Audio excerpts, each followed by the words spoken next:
After spending endless amounts of time conducting research into both music videos connected with my selected genre and their associated groups, digipacks and websites, it is very clear to me that there are some conventions that are heavily used within the industry, some that products could not suffice without. However, some examples show me that it is possible to bend some of the conventions by developing them into a slightly different manner or changing them to an extent where they are no longer there at all, producing somewhat of a unique concept. Challenging a convention can be a risky business in an industry which is so demanding, such as the music industry, as if you do something which is heavily disliked, it can ruin the whole product through one small idea. An example of this in the real world is Lady Gaga's Bad Romance. Despite the song making #1 in the UK charts, its video suffered, receiving 175,803 thumbs down on YouTube. That's quite a lot. This was mainly due to the fact that the song heavily broke conventions, the most evident one being that Goodwin's theory of voyeurism is broken. In this, Lady Gaga does not look like something the male would want to look at all, and I think this caused the video to be disliked. An example of how breaking conventions can be dangerous there. My music video on its own has stuck to most of the conventions of an alternative genre music video. For instance, a heavy convention of performance narrative music videos is the fact that we can see a lot of cutting to the beat. I've incorporated this convention as best as possible because I feel that it keeps the video looking tidy and hints a sense of professionalism to the video. Another way that the video follows conventions is the way it cuts from performance to narrative. Whilst conducting my research, I noticed more and more videos using this idea as opposed to sticking to just one. I feel it gives more freedom to the video and prevents the audience from getting bored, being why I chose to incorporate it. The party scenes themselves are cut at a fast-paced tempo. This is because music videos tend to have a relationship between the music and the visuals, as Goodwin pointed out. Because at this point, the music has picked up the pace, and the fact that it is a party, I deemed it necessary to match the pace of the narrative and music with the editing done. Another strong convention used in media is the idea of synergy, one product being linked to another because of a particular element. This is done a lot in the music industry as it makes it easier to sell the artist through brand recognition as well as through the artist's performance itself. I decided to link up typography, photography, colour schemes and through repeated imagery, such as the record label. This is heavily used in real media products, and I thought it would be disastrous really to voyage away from the safe convention. The website follows a steady format, like a lot of band websites do. Nothing too substantial is going on, it's actually quite basic. A lot of bands have their websites so the attention is not distracted away from the essential information that the creators want the audience to see, such as gig dates and information on the band itself.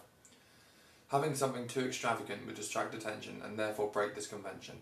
It's because of this I opted to stick to a fairly basic website layout. Despite the fact that I've tried to stick to most of the more vital conventions, there are elements of me having broken the code and choosing to do something a little bit different, things are not often preferred.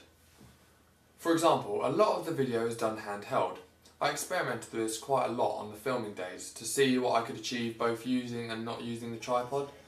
Admittedly, the use of the tripod is not exactly a convention when doing action scenes such as the party scenes that I've done, but in the performance scenes it would be very common to do shots on the tripod to have a steady picture. I have broken this convention with the complete intent of giving it a more homemade feel. The intention was to try and pull it away from the sense that it was supposed to be a proper film, as it wasn't. It was a hand-created document of a young, new band on the scene, meant to portray their lives and what they actually get up to in real life, as well as their music lives. Following this, I decided that it would be better to shoot the performance scenes in a little cramped music room. This challenges conventions because normally we see a group performing in front of an audience, be it a massive crowd or a famous venue, or a smaller live gig. I decided it would be better to use the small dingy room as it portrayed better the fact that they are an unknown band, and it worked quite well with the idea of using the handheld camera. Something I have developed slightly is the pace of which the editing is done on the performance scenes. Due to the quite upbeat tempo of the song throughout most of it, usually editing would be quite fast paced as well. I have not done this. Instead, I've tried to dedicate the same amount of time on each instrument and each performer to put across the fact that in my eyes they are all as important as each other. Normally in a music video the singer would get most of the attention, followed by the guitarist and then so on and so on. Despite this, I should note that I have followed this convention of the singer being the most important in the narrative scenes, as the story is actually focused on him mainly. Quite close to the deadline, I decided that I absolutely hated my digipack, and in what seemed an attempt to doom myself, I changed the idea and instead made a poster for a magazine article. This followed conventions in several different ways. Firstly, the idea of synergy mentioned earlier was incorporated with the same typography, colour schemes and recurring sponsors. As well as this, the picture in the background of the poster is actually directly taken from the video, as can be seen here. I just grabbed a screenshot of that and added that in to the foreground, watercoloured it, etc, etc. Another convention that the poster follows is the small informative text. By small I mean there's not much, not that the typing is actually small itself. A lot of band posters don't actually put much text in because the audience doesn't really want to read loads of text, they'd rather actually just have the point being made get across quickly, and well, really the small amount of text makes it more interesting rather than having to read absolutely loads of pointless text that you don't actually want to read.